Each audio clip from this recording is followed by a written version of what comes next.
lang Robux ko. Ako 3 lang. Tapos lang talaga piye yung Robux ko.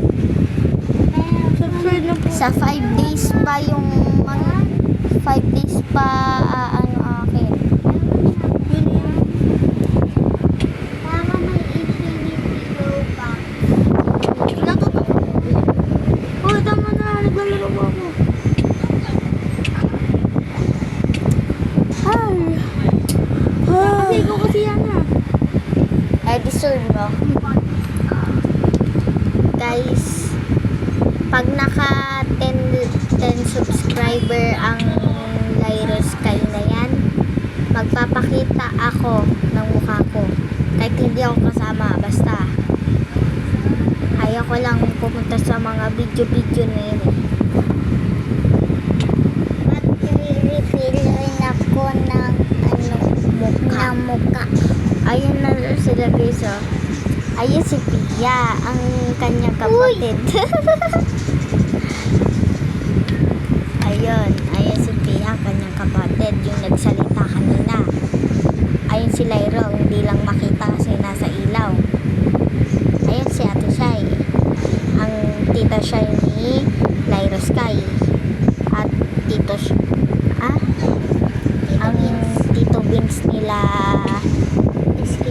ang SK dito sa may Mindoro.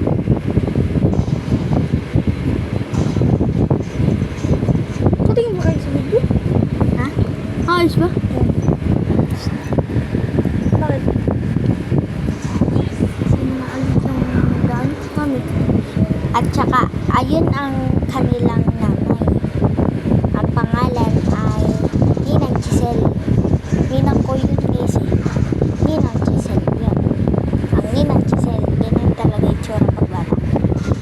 Guys. Mamaya guys, papakita ko yung picture ni Lyra Sky. Yung bata pa mo. Yes. Spio.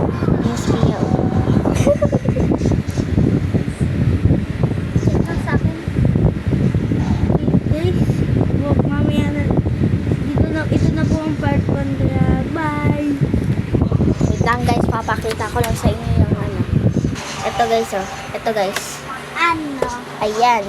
Ganyan ang mukha niya. Tingnan nyo, bungi. Dati pa yan, guys. Patapingi yung kanyang unahan ng ngipin. Di na guys, ganun. Yun na guys. Baningipin na siya. Uy, tama na. Bye-bye. Guys, bye-bye. Ito si Pia. Tita Shai. Uy! Ninong Vince at ang kanilang mother. Bye-bye.